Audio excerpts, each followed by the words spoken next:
Up next, we've got something that I think you're going to quite enjoy, especially for people who have enjoyed the performance by Scot Jenerik that we just got to listen to. And this is an interview with the gentlemen that are participating in the Shape of Minds to Come, a tour that's going on in North America, beginning on April 27th and lasting until May 15th. And so it's kind of happening around the times that Mutation Fest is occurring. And so it seemed like a good idea to get them on a call and discuss how all this is going to go down. Now, this tour has been in the making for years. It was supposed to happen before the pandemic, and then before that they had been planning it for a while. And so the fact that it's actually finally happening, and that they're finally able to go out and on this tour and show it to the world, means quite a bit to everyone in the group. Now, for those of you who maybe aren't familiar, the Shape of Minds to Come are John Duncan, SchneiderTM, Scot Jenerik, and Chandra Shukla. And you can actually find quite a bit of their music online. I'm going to try to provide some notes and links in the show notes. But for what you need to know, why not visit johnduncan.bandcamp.com, SchneiderTM.bandcamp.com, ScotJenerik.bandcamp.com, or Zambuca.bandcamp.com, XAMBUCA. And those are places where you can find music by all of these performers, where you can kind of get a sense of what they do, and more importantly, what they may do when you see them on this tour.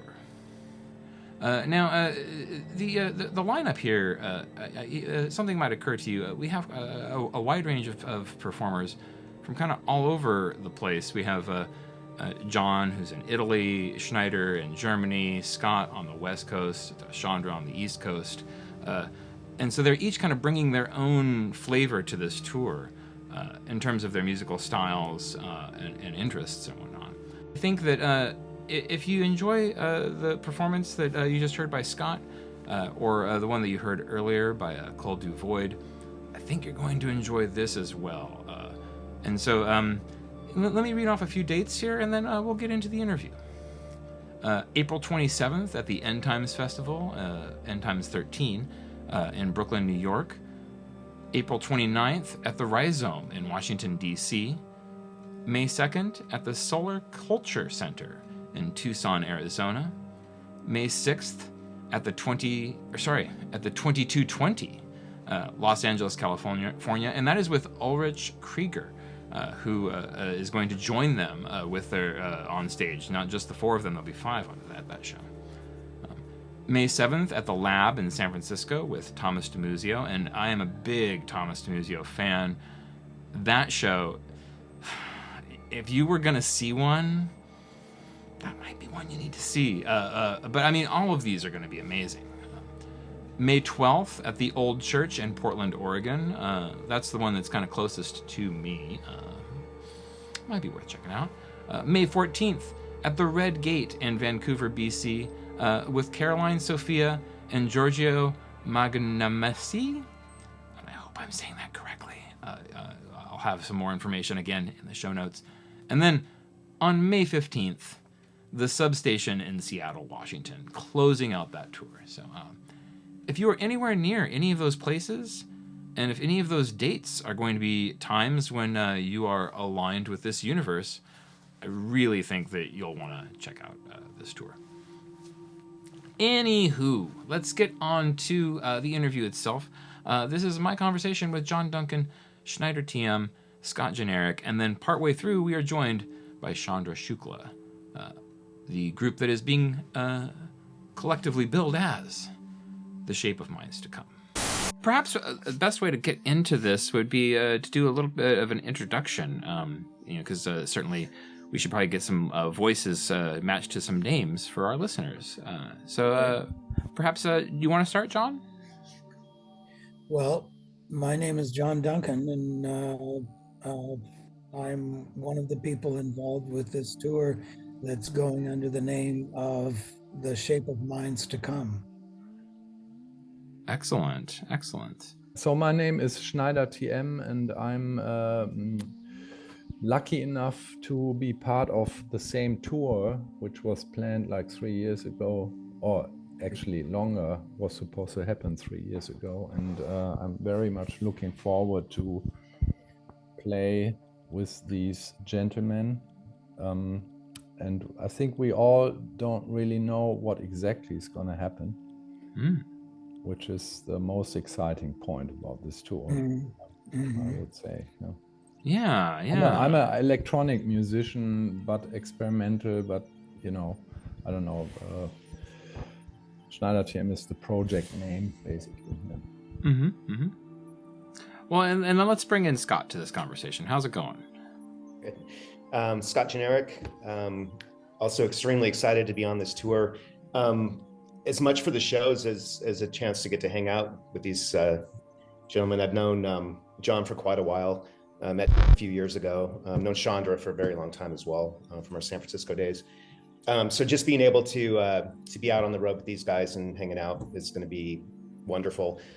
But like Rick was saying, the most exciting thing for me is that the format of how we're putting this show together, there's a lot of unknowns.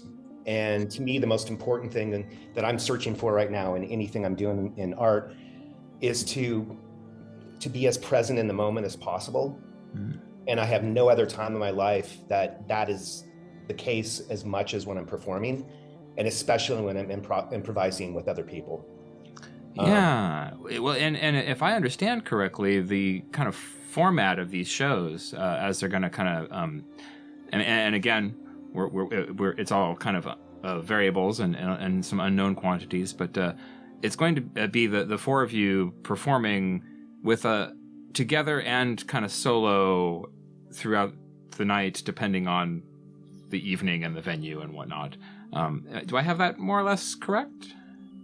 We have, Go ahead, if I can answer that, we have solo elements that we've worked out, and the idea is to play these solo elements and then sort of launch them into this mix that will sort of meld one into the other, and it won't necessarily be obvious that any one of us is playing at any one time. But it's just that we'll have material to present and to hopefully inspire each other to work with, to use as material and sort of like improvise off of. Yeah, well, and I'm glad you mentioned improvise, because I mean, I think it might have sounded like we were being a little bit of cagey when we're saying like, oh, we don't really know what's going to happen at these shows. But earnestly, when you are improvising, it requires so much listening and it requires so much place-time kind of considerations that it really is like a roll of the dice each time. Like each space can have a different flavor to it. It's all about paying attention to each other, to what we're doing, to people who are listening. It's communication, like what music is supposed to be at the first place, I would say, but not even with each other as musicians, but also with the space and the people who are attending. And I think that kind of describes the title of the tour also quite well, that it is a futuristic way of being alert, maybe, or something, and of course throwing in stuff that each of us prepared, or we usually we can fall back on maybe, but then also kind of open up in certain ways, and I will personally, I have to say, I will try to get myself also equipment-wise as far out of the comfort zone as possible, because I really want to challenge on all levels somehow. So you're going to be bringing something that you've never really played on tour before?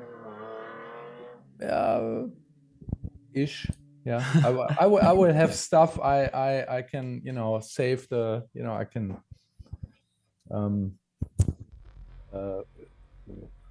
if something goes wrong, I have a plan B, but Right. but it's good to get out of the comfort zone, I think, in general, because this is the minds to come for all of us, I guess, in the situation that we are in as humanity. Mm-hmm. So this is kind of a reflection on how we could save ourselves, maybe in unstable situations. Yeah, I was To get a little bit philosophic. Sorry. Yeah, no, I love it. I love it. I mean, I was kind of taking apart the name of the tour myself, and the word shape has so many different kinds of things that it evokes. But one of the things that I was thinking about was that the way that they used to kind of say that people will throw shapes. They would kind of like throw kind of like a vibe or a feeling towards people, and others were meant to kind of suss it out. And so there was something about this where it's like the different ways that you could read this. The name of this tour is so evocative that just seeing the poster and just seeing the lineup, it's like, well, I mean, like I would go see any one of these acts separate anyway. So this is going to be something very special. Well, and in addition, we, you know, like you were mentioning, the different spaces we're playing in all have different dynamics to them. Some of the shows we're having guest artists also play with us. So in a few of the tech, like in San Francisco, will be Thomas DeMuzio, and you know, we can pull up the list of everybody else, which we should mention at some point. But Krieger, excuse me. Yeah. So some of the shows will be just the four of us, and some of the shows will also have a fifth person that will be there as well, which will change the dynamics. Also, we were discussing in the kind of role of the dice aspect of the sequence of who's doing a solo. There's, you know, more of a solo section when they're doing it is going to also completely change the dynamic of the overall structure of that night's composition. Right, because someone could take the lead and kind of chart out some territory that then others feel inspired by. Well, there is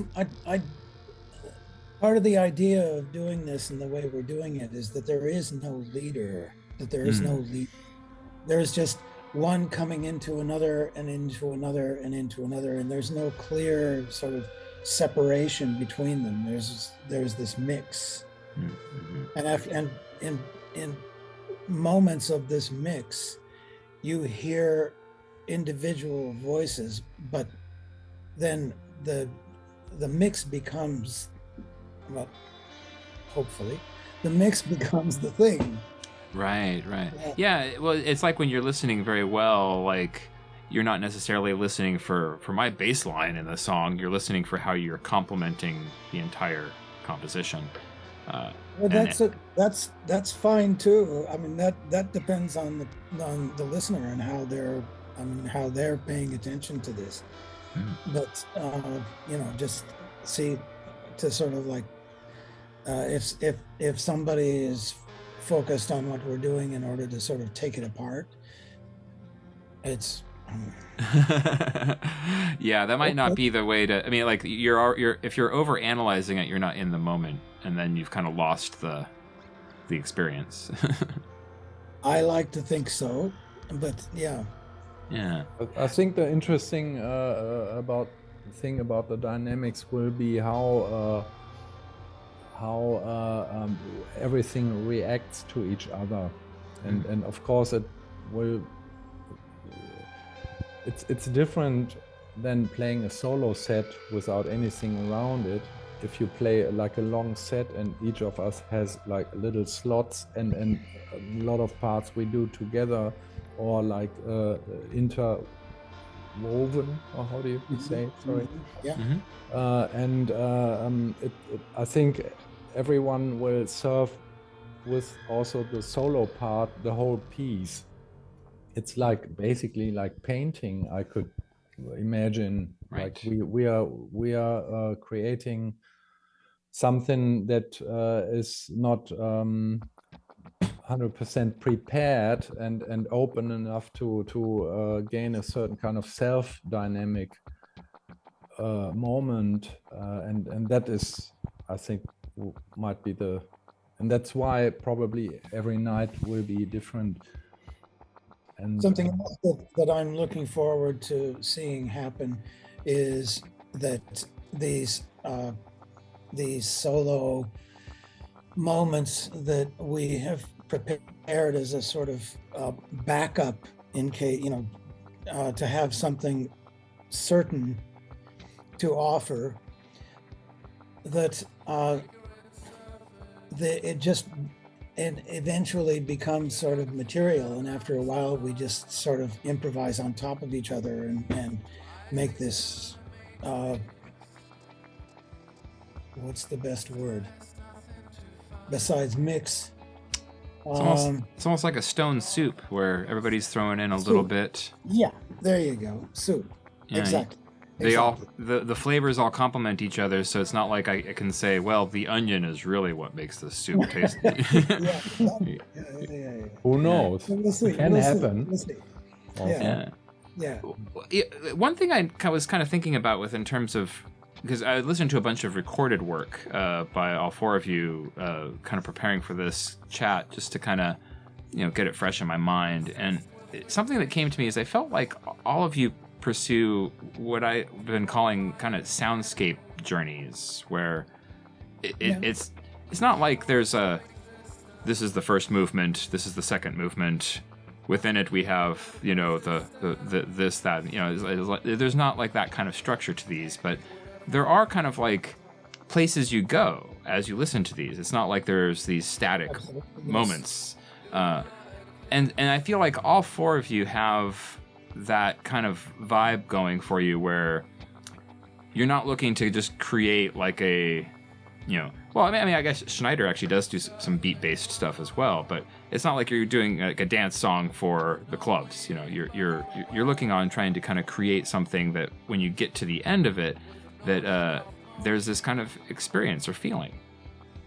Exactly. Yes. Yeah, it's trying to create a flow and capture a certain kind of spirit that is flying around, and that you can, or I think each of us, it's channeling in a way. Exactly. But that's music in general. If it's good music, I would say, because if it's too, heady or too, it has to have a spiritual aspect to be powerful music, I would say. What he said. Yeah. What he said. Exactly what he said. Yeah, flow is huge. How sound moves within a space.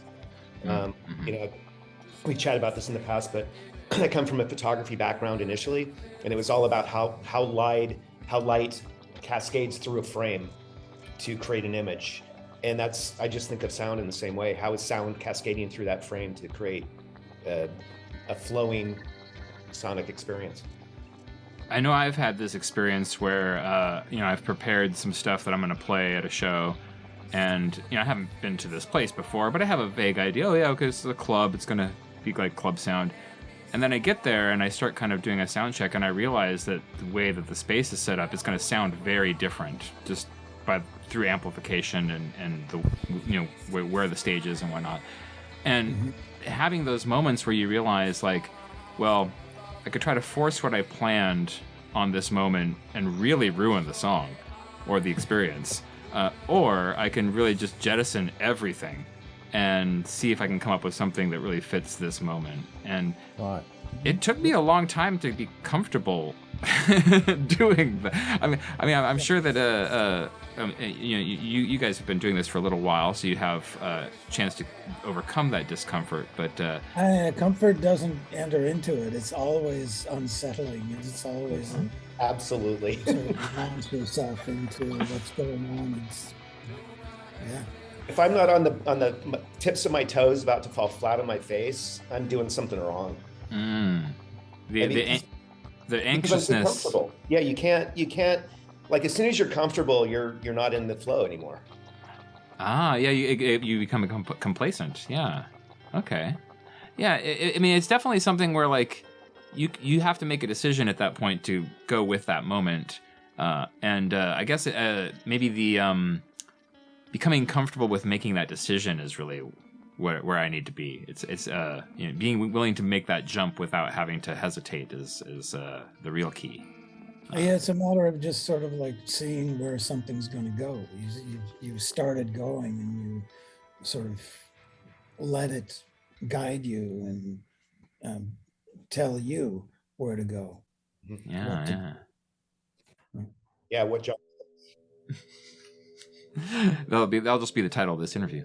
Right. So I noticed that the first show on this tour is the End Times event, the gathering in New York. Now, have all of you done this event before? I've been always curious about it. But I've never. Yes. Yeah. I was there last year. And this is one of those festivals where there's like a number of artists on the bill, so it's not just the yeah. It won't just be the four of you. It's going to be, I think it's like 3 days, if I'm not mistaken. And it's like 5-6 different artists per night. Right. Something that's kind of come up in all of your comments is this idea of like almost kind of a spiritual connection to the performance and the moment, and maybe not necessarily like a religious spiritual, but like one where you're just trying to be here now and enjoy the things that are happening. I to my mind, I feel like a lot of that comes out of the practice of repetition.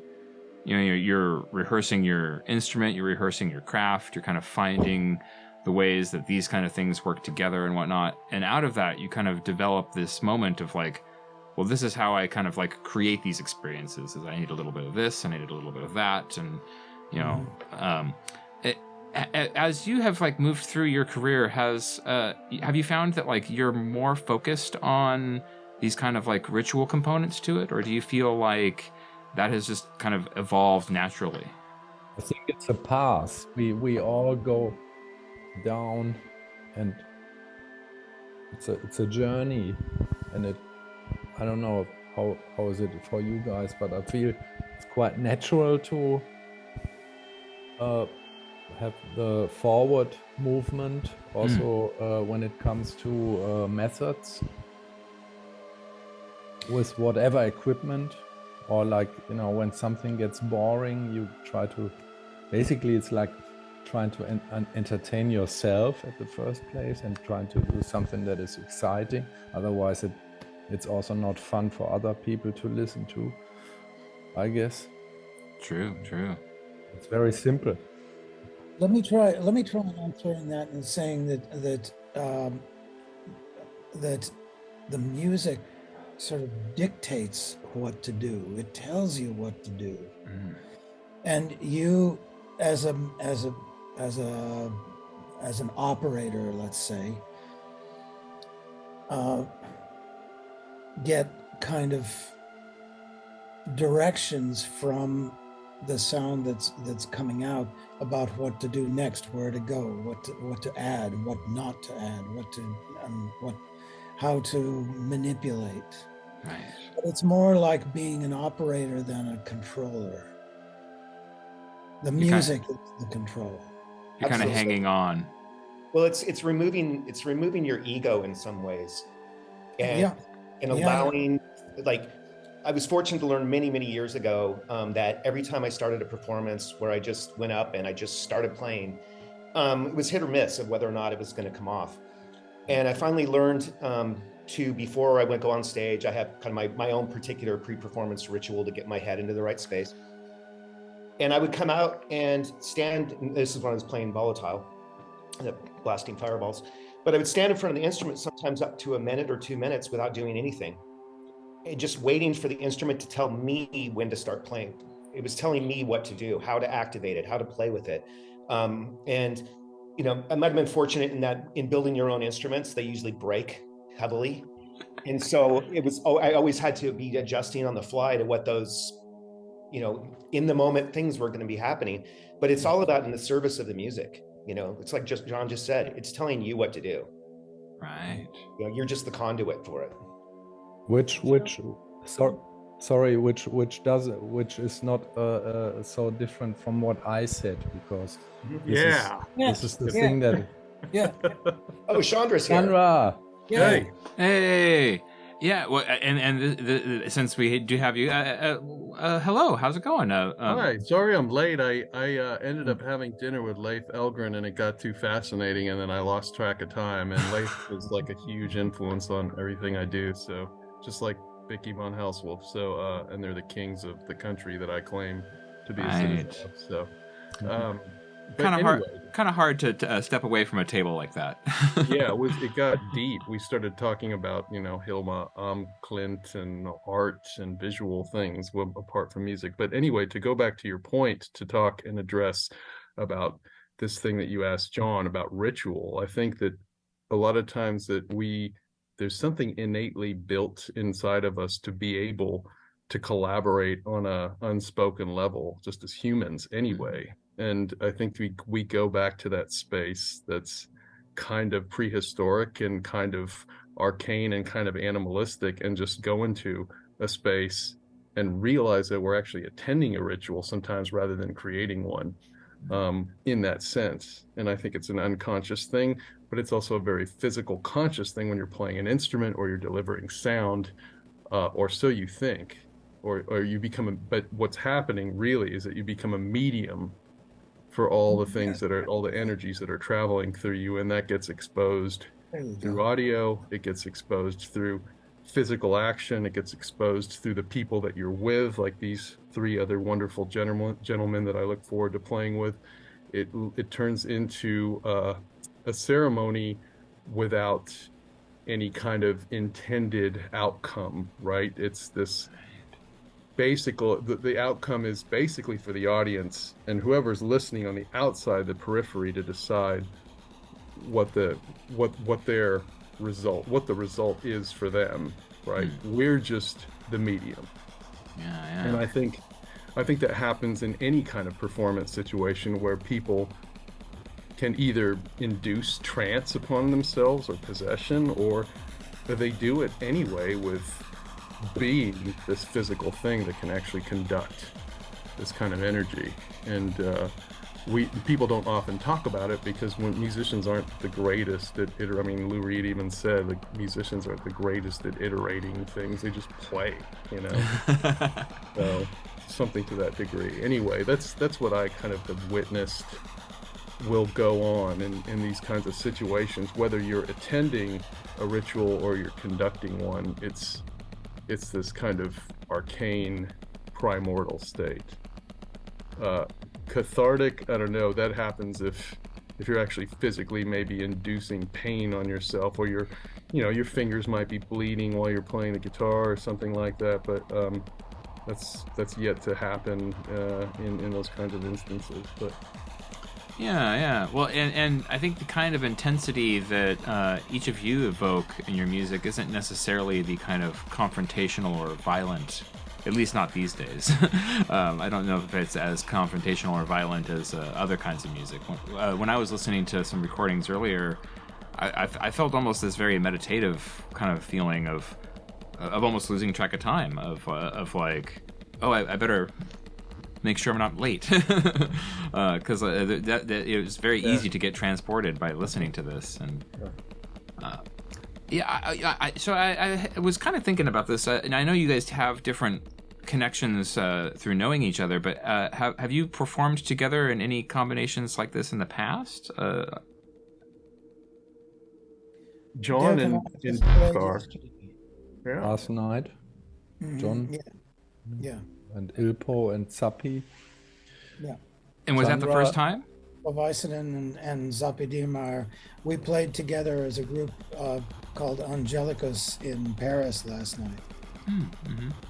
And you played before together like that, or was that the first time? Or? We played. This is the third time we played. The first time was in Bologna. The second was in Pordenone, and Paris was the third.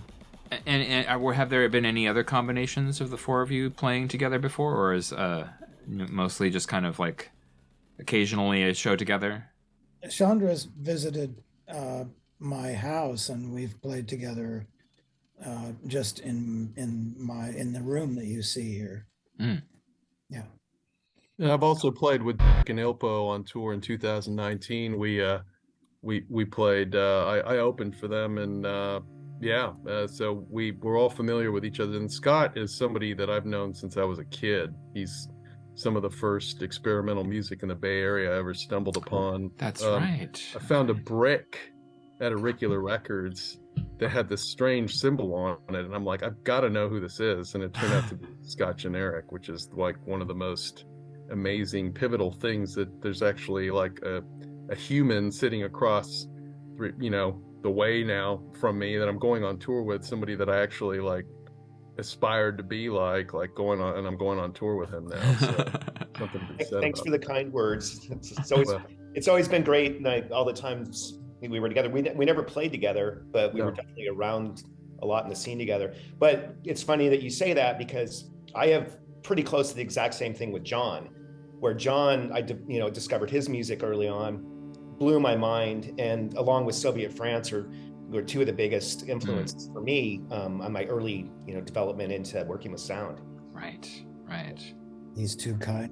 And then I got to meet when he was on tour, and we had a great time for the one he was here. So yeah, I like this because it seems like you guys have levels of having performed together and had different kinds of histories with knowing each other.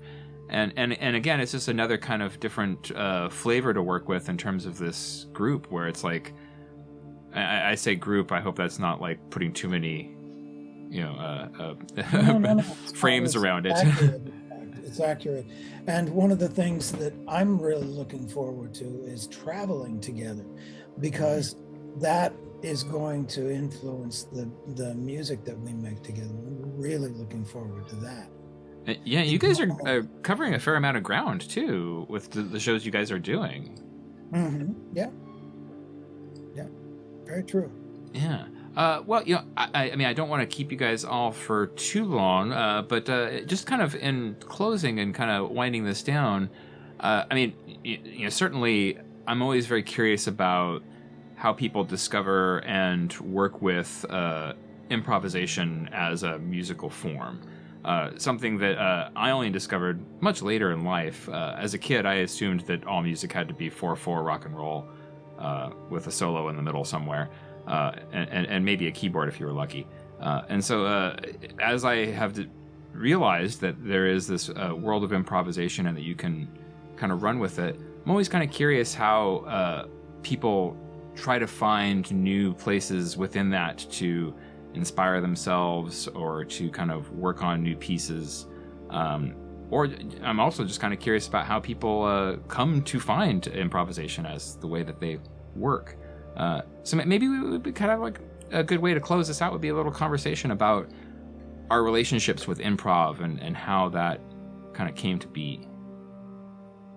I think that it's about the point that we talked before. It's about capturing the vibe of the moment as accurately as possible, and to not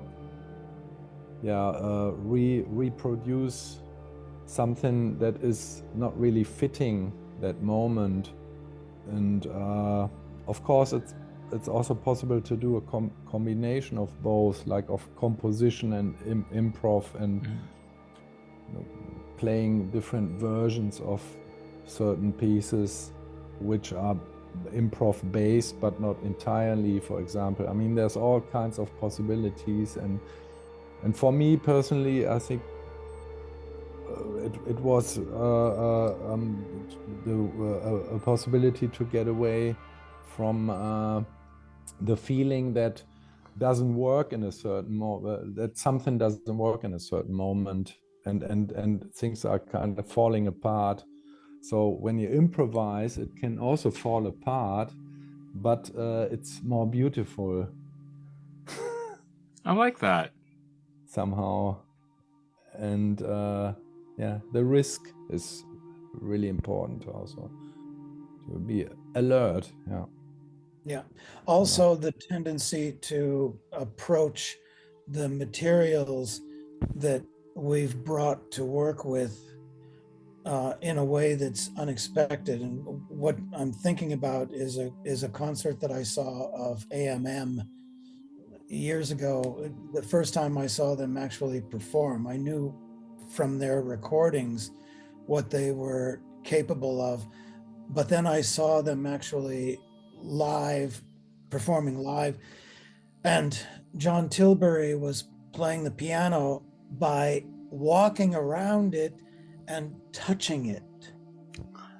Not the keyboard, not the strings, not making sound in any way, but just caressing this machine that he was that he was expected to play. And it was just a new way of thinking about what it means to approach an instrument. I was just, it was like going through a portal, watching him do this and thinking about what music is, thinking about the act of making music, making sound, not necessarily music, but exploring sound. That there are so many different ways to do that, that the expected becomes sometimes unnecessarily and insufferably limiting. Very true.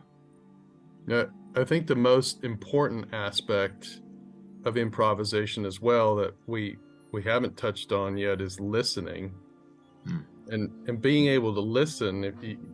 I think the rule is that if you're not listening, then you can't play. You're not going to be able to know what to do, right? I mean, that's like the basic kind of step of improvisation, and the unspoken rule is that listen to what's going on and see how you can participate. But the other thing is not just listening, but feeling the music in a non-sensory kind of way, where it becomes this physical imprinting of, or some people might call it riffing, but it's literally trying to play back what you think that you're hearing back to everybody else through your own ears and way of interpreting what's going on, like said, in the moment. But the other interesting concept to even further that is one that I learned from Stephen Stapleton from Nurse with Wound, and it's called sound pooling. So it's literally like everyone getting together and figuring out it doesn't have to go together necessarily, but it's the idea of offering an exploration of something, and the results might be completely cacophonous. There's no rules, and that's even more wild card and interesting. I think it's really about tossing your coins up in the air and seeing if they're going to land vertically. I think that's far more interesting. This is going to be fun, and it's going to be I would love to go to these concerts as a listener too, to watch what's going to happen. Yeah, I mean, there is something to it where this feels like experimentation in like an old-fashioned sense of it, where we really are like, we're going to plug some things in and see what happens, and you're going to experience this as a group, and we're going to like in the moment see if we can get the experiment to like come to fruition, and let's all try hard. Like there's really old-fashioned? Well, it seems like the phrase experimental kind of has come to cover a wide range of music that isn't necessarily including experimenters or improvisational, in the moment. So many terms, even improvisation, can end up with so many negative connotations to it as well. True. You know, that's why, like what everybody was just saying about it, I think is absolutely key. For me, is like one thing to maybe add to that is that we are all very seasoned professionals. We've been doing this for a long time, and so you know, I trust in my own ability of what I'm capable of bringing to a degree, and I know everybody else is as well. And so, in these moments, for me, it's almost more of listening so deeply that knowing, or like making the decision that I'm going to contribute at this moment. Mm-hmm. And there's a lot of times where, you know, you'll be listening and you're like, I've got nothing I can add. We're already in such a blissful state right now that I feel like I'm going to screw it up if I do anything, you know. And so you wait for those, like, you know, those moments of like, oh, okay, now I can hear bringing something to this that will maybe take it in an interesting direction. Right. Yeah. I mean, the phrase improvisation, I think, has that negative connotation because some people assume that you're bringing nothing to that moment. But I think that, you know, the truly skilled performers are the ones who are bringing their entire experience up until that moment with them in every moment that they're playing. Oh, improvisation is terrible. I consider improvisation a term to be associated with the wankiest, most masturbatory music possible. The Grateful Deadification kind of thing. A lot of people who use that term, and it's fucking awful, you know? It's more like instant composition. Why would you do that to me? But yeah, it happens. I think those of us on the West Coast experience that in the worst cases with the hippie drum circles, where it's just let's bringing all of the worst of those kinds of things without any of the listening or the actual kind of being in the moment that is required of good music. No one's explained to me to this day truly what avant jazz is, but when I see examples of it, some of them are fucking terrible. Like, why would you do that to people? Why would you subject an audience to your fucking torture upon an instrument? It's fucking criminal. It's like for every Albert Eiler, there's quite a few people who don't get it at all. Yeah, you said it. Yeah. That's a great example. So much fun. Yeah. Well, I'm very excited about this tour. I'm going to be cross-linking in the show notes and whatnot some specific dates and venues so that people know where we can catch you and find you. Should we highlight any specific places that you're excited to go to, or all of them? All of them. We'll highlight all of them then. All of them. We should mention Thomas Muzio is playing on one of the shows. I think that's the San Francisco show. Yeah, Bubba. Krieger is playing in L.A. Joining us. They're all joining us. And Ulrich is joining us in L.A. Thomas is joining us in San Francisco. And two people that I've never met, they were completely unknown to me in Vancouver. That's going to be interesting too. Don't ask me their names. I have to see them written down because I don't know. I've never met them. Yeah, one is Giorgio Magnanensi, and the other one is Caroline. Oh gosh, she's gonna kill me. I'm forgetting Carrie's last name. Sophia. Sophia. Yeah, thank you. There you go. Perfect. You go. Yeah, and every one of these places is going to be special in one way or another, including Tucson. There are some really amazing places around Tucson that are reasons to go, and they almost automatically imply that the show itself that we play is going to be influenced by these elements that are excuse me, Scott, generic to the place. Both environmental and cultural, I imagine, as well. Absolutely, yes. Yeah. Absolutely, yes. Yeah, I think Washington, D.C., bloody hell. Yeah. I think the Gilgongo Records gentleman is out of Arizona. Maybe I can't remember exactly where he is, but he's been doing a lot of very interesting experimental releases in the last few years that I've been quite fond of. Okay. Anyway, again, thank you so much for chatting with us and joining me. I'm very much looking forward to the tour, and I guess the first one in New York at the End Times Festival is going to kick everything off.